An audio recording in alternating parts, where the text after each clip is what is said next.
25 movies in 11 days in 3 venues in 1 city. This is what makes one film festival. The best time of the year is festival season, when all your days revolve around meeting up with friends so you can all watch movies together. Some bad, some good, some in between. So, as the post-festival blues start settling in, my name is Ren, and today we are ranking all 25 movies I watched at the London Film Festival from the worst to the best. Welcome back, Film Festival fans. Thank you for joining me to look back on the glory of the London Film Festival 2023. And while the festival may be over, the reviews are not. I don't have individual reviews for every single one of these films, but believe me, there are many of them. I want to talk about them extensively. That is not what this ranking is for. This will only include my overall thoughts on these 25 movies, but there are already some individual reviews for a lot of them. So all you need to do is search the channel or search up the cards I'll leave throughout this video. And of course, this is just my opinion. The fun of these rankings is to share our very different, very diverse rankings. So make sure you share your thoughts on any and all of these films, as well as your ranking of everything you saw at the London Film Festival 2023. So without any further ado, let's kickstart this list with number 25.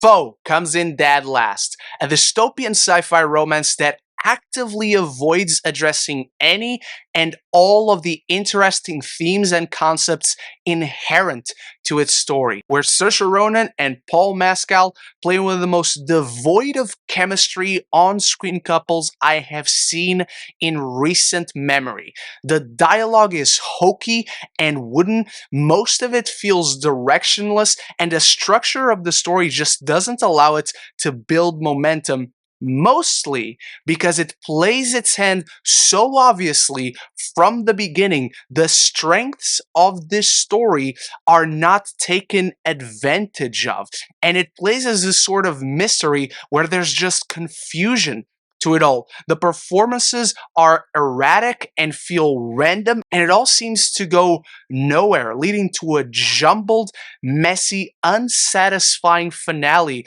where nothing feels conclusive, nothing feels resolved, and no moment in this film truly feels earned. It's a film where the ideas are there, but the execution just blends them all together and makes a mess out of the script that avoids diving deep into any of its ideas, any of its story elements, and any of its unlikable characters. The Beast is a French sci-fi drama that I missed back at the Venice Film Festival, but thankfully caught up with at the London Film Festival, and to a point, I have to respect this film solely on its ambition, wanting to comment on the increasing disconnection of humanity with one another as we hatch closer and closer to the future. It follows this couple, played by Léa Seydoux and George Mackay, across 3 different timelines, but all of it just blurs together and all of it feels superficial. Nothing about it really goes anywhere. It doesn't end up offering really any commentary at all, but rather observing how we actually grow more and more distant because of technology. It's well acted, it's well shot, the music is very good, but nothing about it really is interesting or engaging.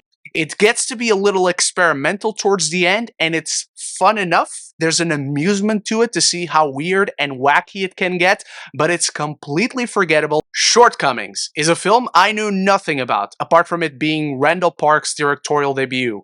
And I love Jimmy Woo. I love Asian Jim, and there's a lot of relatability to his characters, the stories and scenarios he creates. It's also an extremely funny movie. Most of the jokes, if not all of them, really hit. He's extremely tapped into the culture, into the film industry, and he's also allowed to tell a story that is all at once universal, but also specific to his experience as an Asian American. However, the characters in this film are extremely grating, unlikable and infuriating to watch with every single decision they make. Every single one of them. Apart from one character, there's not one person in this movie that I enjoyed following along their story, that I wanted to see them win, that I was rooting for them whatsoever, making the entire experience frustrating. Where once again, the ideas there, the topics he wants to tackle, and even how he wants to tackle them are interesting. But the vehicles with which we dive into this world of weird, struggling, repressed artists just never develop to a point where any of these characters become compelling. The more you find out about these characters, the more you see them making decisions to progress their story and achieving their goals, the more unlikable they become. It's an immensely frustrating watch because these people can be really funny, but they're also extremely annoying. While on one hand they feel like familiar faces in your life, on the other, you're just glad you don't actually know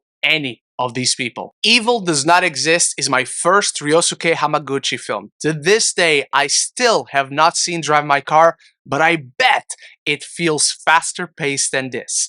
Evil Does Not Exist is a tedious, unengaging, uneventful watch that takes an abrupt turn to, wait, something's actually happening in the last 20 minutes, but ends up being so vague and ambiguous without earning it. I cannot deny the beauty of this film's aesthetics, the environment it creates, how it immerses you with this fantastic soundscape, but none of the characters, none of the story, if there even is one, is appealing in any way. All you do for most of this film is watch a guy go up and down a riverbed with water jugs so he can take these jugs to a restaurant. And you see the entire journey of it where nothing happens. You see this guy chopping wood, which is admittedly really cool. I want to chop wood after seeing this guy. You see this guy going to school to pick up his daughter, learning that his daughter walked home because he was late, and then him searching for his daughter. And you see the whole of it 3 times in this entire film. There's nothing interesting happening. There's nothing eventful happening. There's nothing to create stakes or tension or momentum for the story to progress. All there is to Evil Does Not Exist is a collection of lingering tracking shots as if Ryosuke Hamaguchi just discovered that they exist. And while once there's a really cool transition, nothing else really matters. I want to take an axe, but instead of chopping wood, chop this film to the short film that it should have been all along. Poolman sits just outside our top 20, and admittedly, Chris Pine's directorial debut when it comes to the filmmaking craft sits far behind any of the previously mentioned films. However, this is one of the most bonkers, bizarre, most highly entertaining movie watching experiences I had all year. The environment at my screening, the crowd I watched it with, including a lot of my friends sitting right next to me, our entire row, was fully engaging into the complete misfire that this film is. It's Big Lebowski meets Chinatown, and it blends into this bizarre comedic heist film about unraveling a conspiracy with the wildest of casts, wildest of cameos, and I promise you, whether you love it or hate it, we'll be talking about this bound-to-be cult classic for years. They will have screenings annually celebrating this film and all its bizarre, random, bonkers ideas, where Chris Pine is a pool cleaning guy who wants to save the city of LA. And so he has these court hearings, and at the same time, Danny DeVito, who is one of his best friends and like his father figure, wants to shoot a documentary because he's a failed filmmaker. And it's insane. This entire film, all its ideas, none of it really matches.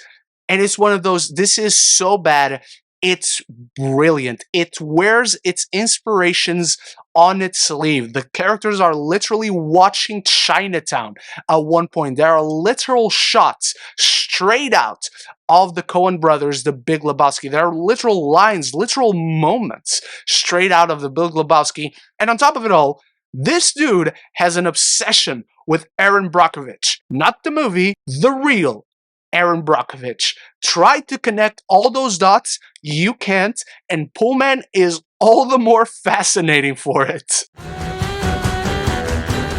Eileen has been making waves since Sundance, and for the first 2/3 of this film, I found it to be a beautifully shot, amazingly acted psychological drama about this young woman who's undermined at work, repressed and mentally abused at home, and finds this kindred soul with a new work colleague. And the dynamic created between Thomasin McKenzie and Anne Hathaway in this claustrophobic 80s period piece is sublime. But the third act takes this wild turn for the thriller side, and while I love it in isolation, I don't think all of it really comes together in a way that feels earned and that really connects all the dots in this story. Its ending makes sense, but it leaves way too many stones unturned. Not all of it feels satisfying, so it is compelling, but the third act not only takes a wild tonal shift, but it makes all the rest of it feel less methodical and precise and more rushed, serving up a swerve just for the sake of surprising the audience. I know it's based on a book. I don't know how the book handles this. I don't know if it goes in the same directions, but while the acting, the cinematography, and direction are delicious to watch, it's the writing that doesn't quite meet up those standards. It might very well be a case of just cramming too much of the book into a 90 or so minute film where everything feels cramped together and squished in to make space to everything that I assume the book was. Watch this one for the performances, for the intriguing character dynamics, and maybe for a little short thriller inside a psychological drama that doesn't really seem to connect, but it's wild to watch it come together. The Kitchen is at its most interesting when you watch it for being Daniel Kaluuya's directorial debut. He co-directs it with the creator of Top Boy, and it takes place in a not-so-far future in a London that has repressed part of its society to a corner of the city they call The Kitchen. And it follows this man who works at a funeral home who just discovers he has a son. But it's also debating the issues of classicism and gentrification in society. And it's frustrating because all of it sounds fine in concept, but when you see it come together, it really needed one or two more drafts to feel fully fleshed out. It's inherently more interesting for anyone who lives or has ever lived in London, like I do right now, as many of its issues and topics mirror our current political and social climate. But again, none of it really feels fleshed out. It's just what is going on right now and just so happens to be in the future. It's called The Kitchen, but ironically, most of it feels undercooked. Memory is another film I missed at Venice but caught up with at the London Film Festival. This is a strange one. It simultaneously feels too empty and too busy all at once. It's a film about broken family relationships, but it's also a film of how can you work and build relationships with early onset dementia. Those two ideas are interesting, but the film doesn't dive deep into any of this. It either spends too much time on one and not enough time on the other, as it builds this dynamic between Jessica Chastain and Peter Sarsgaard, who are both wonderful, but there's a promise with each of these individual ideas that could have been better fleshed out if the film either focused on one or the other. Both their stories are compelling, but they don't naturally come together despite the promise of how they organically blend into one another. Throughout all the entire film, they feel too distant, too separated. And while you have these two characters, one with a broken family, one with early onset dementia, come together, their storylines don't really marry into each other naturally. The performances are wonderful. There are these serene, quiet moments where you just see relationships naturally flourish. But the storyline feels too mechanical. Most of the moments in here feel too inconsequential. And by the end, not all of it feels utterly satisfying. It just abruptly stops and the credits start to roll. And so there's a sense of a resolution missing to it all. The end we start from is yet more proof that Jodie Comer will elevate any and every project she's involved with. This is a fearless, gravitas-filled performance about a mother raising her newborn child while facing the end of the world and the collapse of civilization. Great atmosphere, great set pieces, and all too derivative of specifically The Last of Us and Children of Men. While everything is functional in it, everything is effective enough, there's just a rushness to it all. It feels like society collapses way too fast, and by the end of the film, all of it feels like it comes together way too easy. There's not enough moments to linger on the devastation, the despair, the evilness of mankind, where our lead character, being smart and trying to keep her baby safe, learns about the developments and what is essentially the world building of this film through expository dialogue by other characters, played by a stellar cast. Catherine Waterston, Benedict Cumberbatch, Mark Strong, Joel Fry. There are many familiar faces in this film, but we see none of it. We learn everything about it through our lead character's perspective. And because we're so trapped, we're so isolated, there's not enough moments of tension and buildup to make us feel all this devastation, to make us witness all that is being lost. So there are many good ideas here, but mostly because they feel familiar from better premises and better executions of this familiar scenario. Chicken Run: Dawn of the Nugget is the first film in this ranking to which I already have a review out by the time this ranking comes out. It's an unassuming, light, breezy legacy sequel that is admittedly not trying too hard, and because of it, it's celebrating what it is. Basically twisting the premise of the original around, and it doesn't feel as refined, doesn't feel as timeless, but it's not trying to surpass the original either. It's Aardman with all their wacky sensibilities giving you a twist on the Disney princess formula through way of plasticine chickens who are trying not to be turned into nuggets. It doesn't take itself too seriously whatsoever. It doesn't deconstruct the story of the original. It doesn't deconstruct where the characters have come, but actually plays into the beloved classic, because now Ginger and the gang are not trying to save one coop, they're trying to save the whole of chickenkind. Admittedly, the timelessness of the original comes from the little imperfections of it all, the fingerprints on the plasticine chicken, the jankiness of the movements, and this feels inherently like a Netflix original. Netflix wanted to have a product for Christmas, an animated film to entertain the kids, and they chose Chicken Run. And while some of the films below it on my list might be more elaborately crafted, all of them are reaching for far higher goals, so they all stumble farther down. Chicken Run: Dawn of the Nugget knows exactly what it is. It doesn't try too hard, but because of that, it hits just the right spot for a wacky misadventure with plasticine chickens that marries perfectly to the story of the original and just allows us more time to spend with these endlessly entertaining characters. Fingernails is one of the most excruciatingly frustrating watches of the year for me.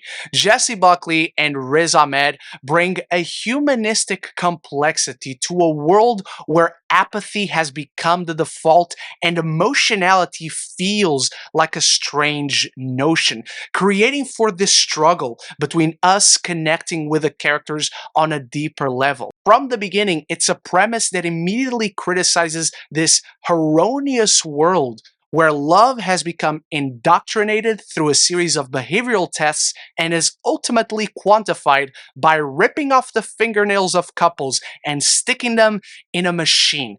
To a certain extent, the notion of these characters to question the logistics and the ultimate effectiveness of this all is precisely the point of this film. All these observations between characters, recognizing that love stories in movies are simple, but being in love is complicated, demonstrates a connection and a relatability to it all. But the way the film goes about exploring this doesn't leave too much room for the characters to grow. It feels far too concerned in exploring and develop the world where the quantifiability of emotion has become the norm, over exploring each individual character's point of view in criticizing how any of this makes sense. It's a film with many fascinatingly compelling ideas and themes, but it doesn't leave a lot of room for itself to flesh out. It certainly would have worked better as a mini-series, but here everything just feels too surface level, where all the characters come to is, yeah, this feels kind of wrong. And it is. Kensuke's Kingdom is a touching tale about connection, which I've come to learn from my friends at the London Film Festival is based on a book I had never even heard of, but most of them grew up reading. So I went into it as blind as possible. I love the storybook style to the animation with rugged character designs and seemingly watercolor painted backdrops, as if you're flipping through the pages of this wonderful story set on this isolated island and focusing on two characters who can't even communicate and yet grow all the closer together, not only despite but due to their differences. It's a story you've seen a million times before, and it feels all too simple, maybe all too familiar, but it's nevertheless effective for it. The music is sensational, and even though Ken Watanabe mostly grunts and speaks Japanese without subtitles, you cannot help but grow all the closer to him and see deeper into his art as he helps this young lost boy grow and come of age through learning to communicate even without words. It's a beautiful film. It doesn't elicit all the most powerful emotions, but it does them effective enough. One Life is yet one more testament to Anthony Hopkins' reliability and charm as an actor. At its core, this is but the simple story of a good man doing the right thing for the right reasons amidst one of the worst periods in human history. It feels conventionally safe, made for TV. This is a film where it almost feels like it's creating a story revolving around its own climax, even though these are real events, and you can see all of it coming a mile away. You can see the pieces of the puzzle being put together, but damn, if that climax doesn't hit, if it doesn't feel rewarding, perhaps because it is a real story, but the performances, the scenarios created, and the ever-sincere work of one of our greatest living performers makes this inspiring, if constantly rushed journey all the more admirable to reach its nevertheless emotional climax. May December might just be my favorite blending of tones ever in a film. It is nothing like I expected, mostly because I didn't know what to expect. But Todd Haynes' methodical character study marries the structure of a paranoid thriller with the intertwining story threads and character dynamics of a soap opera, and this bizarre marriage of tones never compromise each other's narrative integrity. The dynamic between Julianne Moore and Natalie Portman is so devilishly delicious to watch. You are taken on these wild comedic swings, and suddenly you're in this somber, quiet, intimate moment where everything is coming to unfold and revealing itself to have this thrilling undercurrent to it all. And it all blends perfectly. It's an endlessly entertaining watch where you don't really know where each character, each storyline is going to go, and it makes the whole thing a puzzle that you cannot wait to figure out. And once you do, you feel rewarded for it. At the same time, there's all this nuance to each character. And while I feel it's a film that eventually becomes too busy, where some of the storylines, some of the characters fade into the background and feel underdeveloped, the main storyline about Julianne Moore's paranoia and the increasingly intrusive Natalie Portman just makes the whole film a wild ride. It's a laugh-filled ride, and it's also an off-putting and at points unsettling one. There's not much under the surface here, so that's why I can't put it any higher. But in terms of entertainment value, this is one of the best films of the year, easily.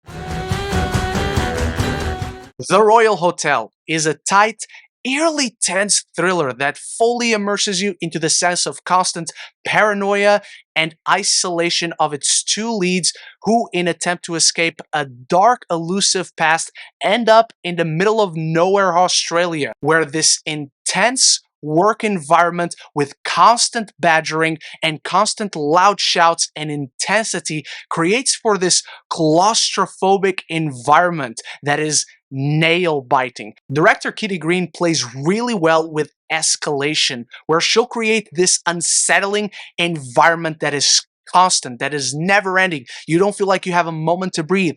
And then she'll offer a scene where everything begins to make sense and our characters begin to feel more at peace. But by the end of that scene, there's a new detail, a new reveal, a new observation made that just turns up the creep factor, which makes it all the sadder that the film just rushes through its climax. Through the bulk of the story, the most powerful element about the story of these characters is the suggestion, is what is implied about their past. It starts at being vague, it starts at being ambiguous, but then it doesn't really grow beyond that. We don't really learn anything, and it's a shame because the suggestion works great at first, but you never really find out why they're here, what they are actually trying to escape. And the climax feels so fast. It is really sad because for 90% of this film, I was wrapped in, I was riveted to watch. And then it just rushes through its biggest moments and doesn't offer the most satisfying payoff.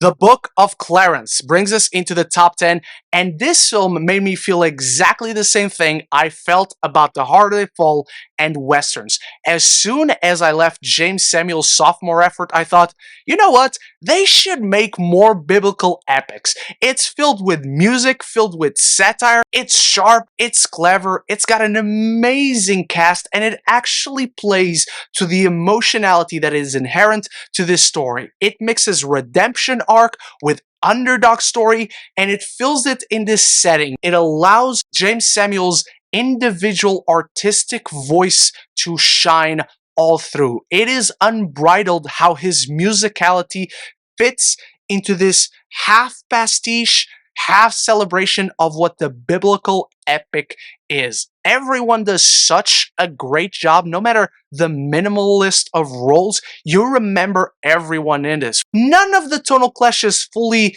destroy each other, but they don't necessarily flow into each other naturally. You'll have a big dramatic scene between Lakeith Stanfield's Clarence and the evil Romans, and then you'll break into a dance sequence, which is great in isolation, but doesn't really convey the most gradual change of tones. It's the one part of this film that really clashes with itself, and because it's so constant, because it's trying to be biblical epic, superhero movie, satire, stoner comedy, it's got all these elements, and none of them necessarily marry with each other well. You're watching this for the natural flow and pacing of the film, how it marries the redemption story of this dude, and Jesus is right there as a side character, and it plays into parodying all these elements that we've seen in so many Jesus stories and biblical epics before, and that's the natural comedic prowess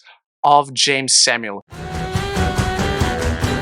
Late Night with the Devil is easily the surprise of the festival for me, and if you've not heard of this film, I don't blame you. I hadn't either. I had no plans to watch anything else after 3.5 hours of Killers of the Flower Moon, but I'm so glad I did. This is a 70s inspired, low budget, gruesome horror film set in one location over the course of a late night talk show where you're just watching the archival footage because everything goes so wrong the tape never made it to air. It follows Dave Dastmalchian as this late night host desperate to grab onto his former fame and glory as his ratings are descending, and it captures all of this so viscerally with a piercing atmosphere that is unrelenting. My eyes were glued to the screen. I almost couldn't blink. I was afraid I missed anything. Spectacular kills, phenomenal practical effects, and a wonderfully nuanced performance of a desperate man struggling with so much, trying to hold on to his humanity. It is such a creepy, intense, video nasty throwback. You feel like this film was unearthed from that time and era instead of just paying homage to it. And David Dastmalchian in his first lead role is so rewarding to see. Everyone really does a great job apart from a few supporting characters. I'm not sure the performances were all there, but if you can catch this one, if you're a fan of horror, this is one to keep your eye on. The zone of interest is the entry in this video that makes me regret ever using the word unsettling for anything else. It joins the very exclusive club of films I love because they're so well made, but I will never watch again, along with Schindler's List and Hachi, A Dog's Tale, as I don't think I've ever seen anything depict the banality of evil so effectively. It's the kind of film where nothing really happens while everything that is horrifying about it is constantly happening in the background. Experiencing this film is very much like wanting to gasp for air but having no chance about it. You follow a Nazi family on their vacation home right outside the concentration camps.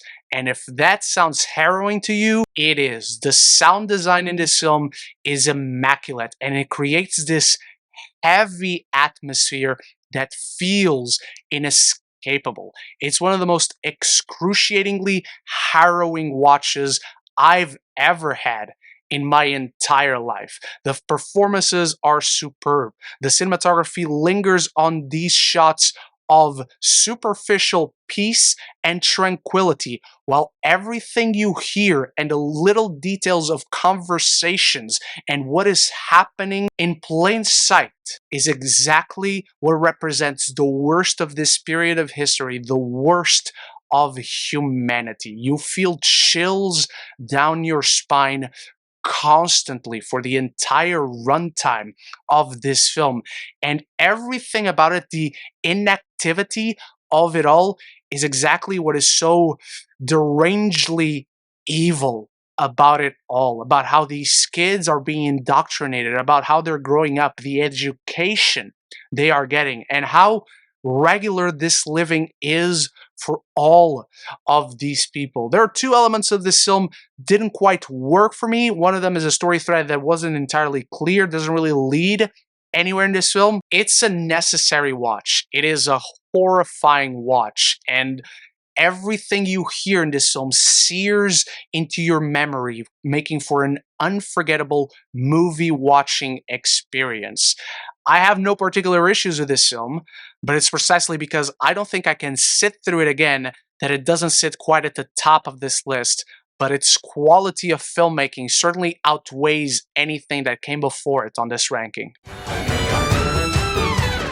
Saltburn is a twistedly enthralling deep dive into decadence, privilege, and overindulgence in one of the most immaculately shot films of the year, carried by a devilishly entertaining and unsettling Barry Keoghan. The way Emerald Fennell plays and twists the interpretations of her story from beat to beat, making you recontextualize everything you saw and heard up to certain points, makes it unpredictable. Its sense of humor is sharp and cutting, its commentary is smart and cynical, and everyone is just keenly aware of the kind of film they are in. This is a film that very much wears its inspirations on its sleeve, and it has one of the most fantastic final shots of the year. The first third intrigues you, but it's the slow burn unraveling of the story that really absorbs you into this world. I don't know that all of its reveals and twists and turns add up. Not all of them feel earned or all that rewarding, but the way Emerald Fennell finds the twisted side of humanity in all of it just makes for a hell of a watch. The Boy and the Heron sits just outside the top 5, which tells you two things. Number one, it is not Studio Ghibli's greatest film, but number two, even at not his best, Hayao Miyazaki is an incomparable master of the craft. Every hand-drawn frame in this gorgeously animated film is brimming with so much detail, so much joy, so much imagination, so much whimsy. It's an imaginative adventure that offers the best of what Miyazaki has to offer, mixing the fantastical with grounding elements that are inspired by his own upbringing. The animation in here is astounding. It is sensational, the techniques that it uses, and it's all hand drawn. Every shot in here creates for a fully lived-in world of boundless imagination, and everything about its visuals are only comparable to the wonderful, soulful score by Joe Hisaishi. I don't know that all the metaphors and all the parallels of this world are all too clear or all of them make sense. It feels like a conglomerate of everything that Studio Ghibli has done well. And so the biggest issue I can have with this film is compare it to some other Studio Ghibli films that have already done it better. But I wouldn't change this experience or even Miyazaki's return for anything. And now he wants to stay for at least 2 more films? Bring it on! Before I give you my top 5 movies at the London Film Festival, start the conversation down below with your thoughts on my ranking. Share your ranking. How many of these have you seen? How excited are you for any and all of them? And if you're enjoying this ranking, check out my individual reviews for most of them so far, right on this playlist right up here. If you want to stick around to talk more movies and TV, this is the place to be. Consider clicking that subscribe button and you won't miss any future conversations on your favorite movies and TV.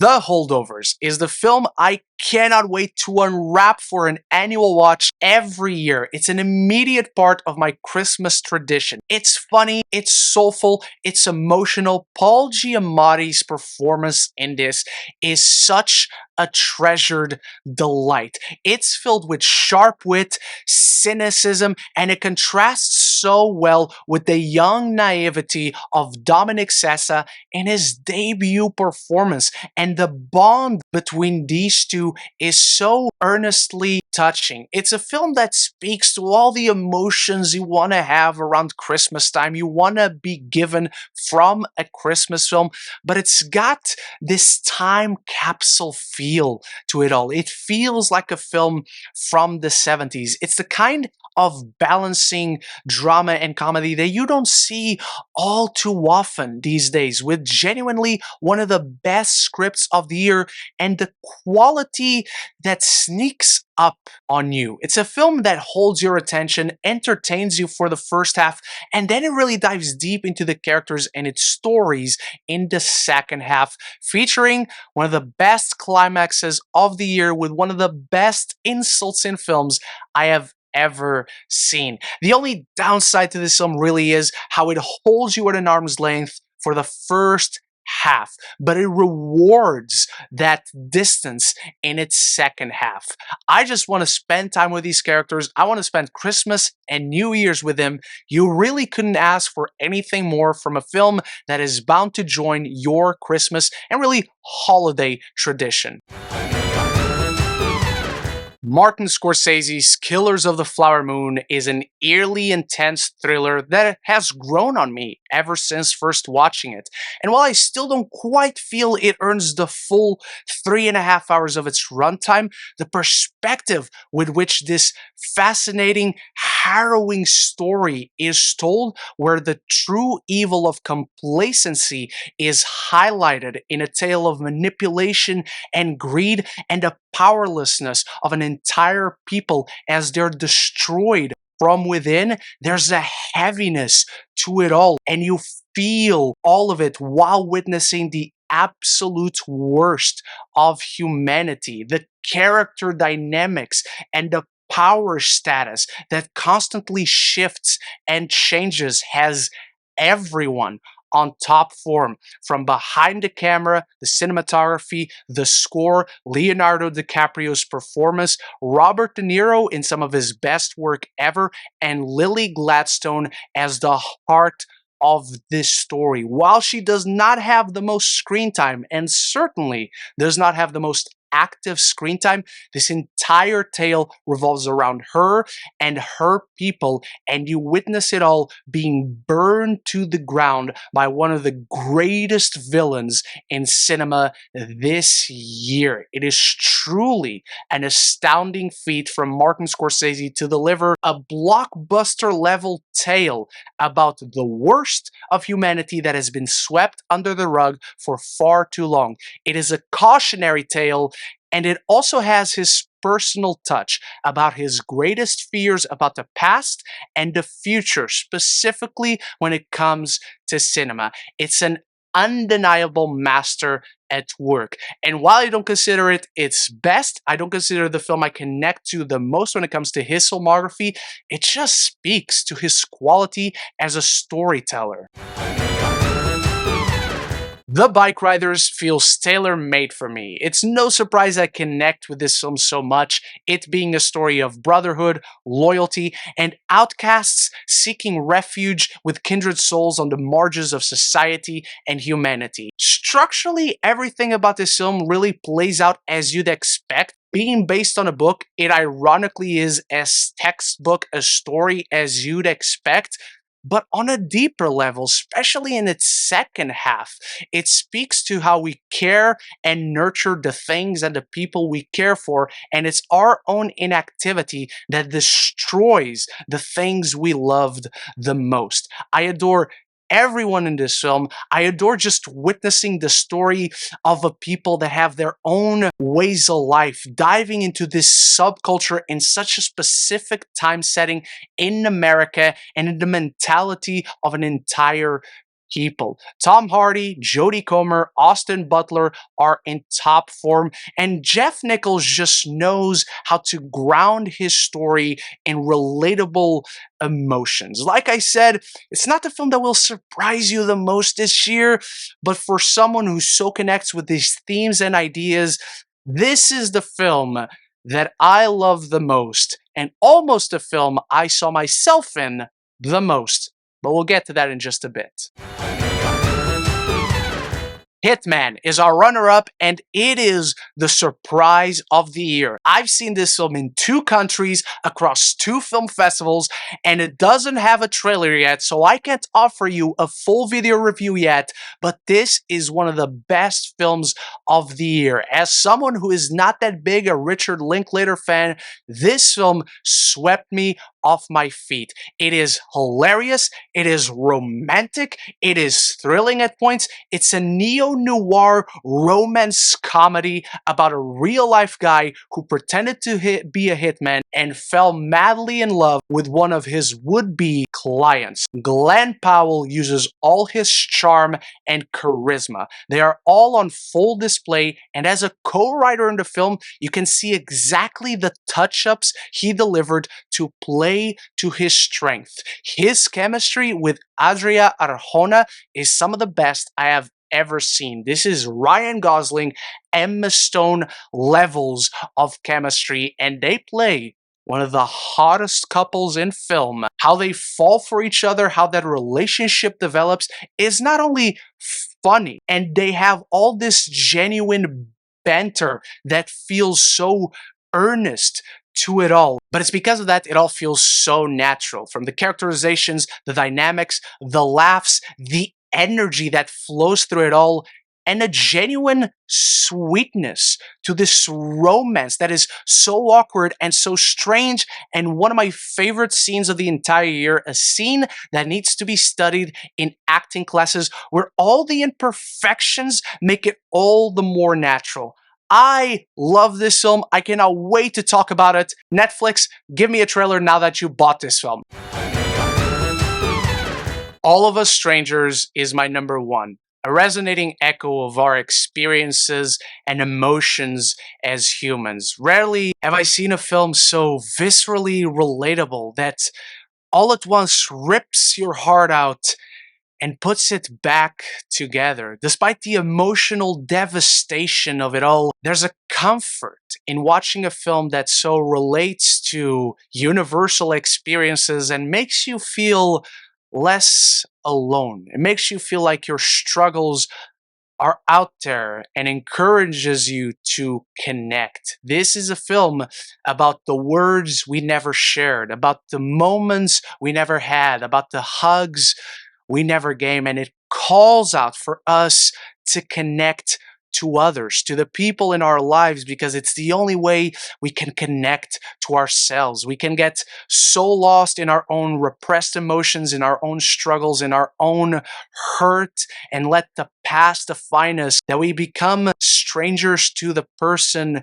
we could be. Andrew Haigh melancholically explores this dynamic between a young man and his long dead parents, and seeks the comfort through those conversations by earnestly depicting them in their natural awkwardness. These people who never really got to know each other because they repressed so much, they held back so much. And it's that connection that is so beautiful, contrasted with the gorgeous, ethereally sunlit cinematography. One of the best shot movies of the year, one of the best scored films of the year, one of the best directed, best acted, best written films of the year.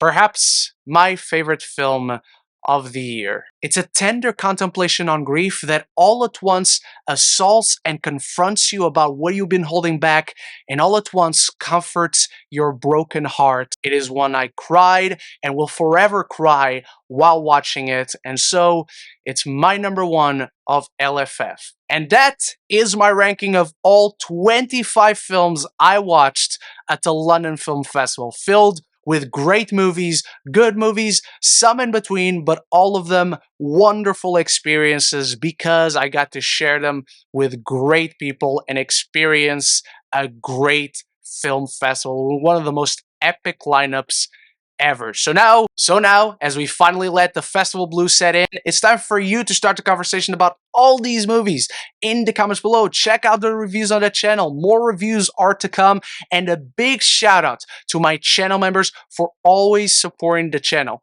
I'll be back very soon with series reviews, festival reviews, and just random movie reviews that I now have time to talk about. So until the next one, love each other. and love the movies.